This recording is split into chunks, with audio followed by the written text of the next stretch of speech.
Alors, la parasha de la semaine, la parasha Béchalach. Béchalach. Oh, c'est la semaine où nous sommes passés la mer.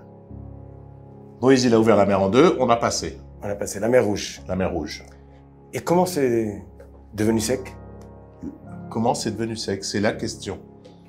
Comment? Miracle. Miracle. Mais ce miracle, il y a un verset qui nous ajoute quelque chose. Je t'écoute, on t'écoute, pardon. Vayet Moshe et Yado. Il a mis sa main, il a dressé sa main sur la mer. Oui. Vayolech Hashem, Dieu a envoyé Ruach Kadim Aza Kol Halayla, un vent de l'Est toute la nuit. C'est le vent de l'Est qui a ouvert la mer et qui a séché. Très beau. Dieu, il a besoin toute la nuit un vent pour sécher l'eau. Mais pas du tout. Alors pourquoi faire? Mais aujourd'hui, avec un séchoir, on peut faire en 5 minutes avec les Dyson. Alors, il y a un miracle.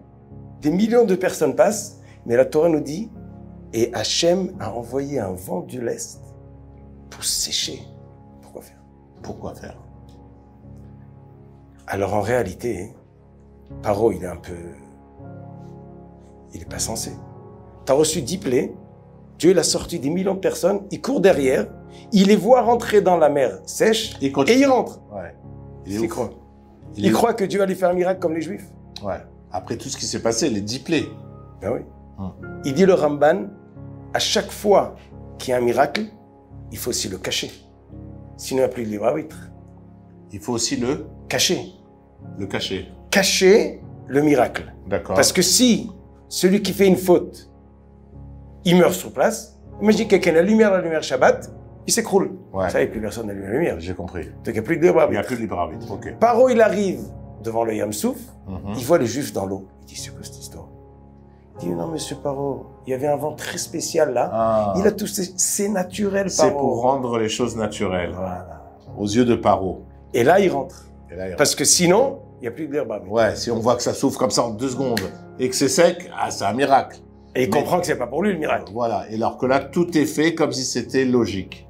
Voilà. Quelle est l'importance? Je t'écoute. C'est que nous, à chaque moment de la vie, si on veut, on peut se tromper. Celui qui veut regarder à peu près, il comprend pas ce qui se passe. Comme Jean-Michel à peu près, qui regarde tout à peu près. Ok. Je le connais pas lui. Ouais. Paro je connais, mais lui je connais pas. Il t'embrasse d'ailleurs. Je l'ai eu la semaine dernière. La Gemara nous raconte qu'à chaque fois que la Torah elle dit quelque chose, elle met la possibilité de se tromper. Dieu a créé l'homme, qu'est-ce qu'il dit? Naaseh Adam.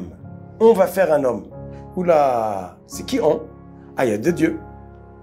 Mais après, la Gemara nous dit, et Akadosh Baruch Hu a créé l'homme, a créé tout seul. Ouais.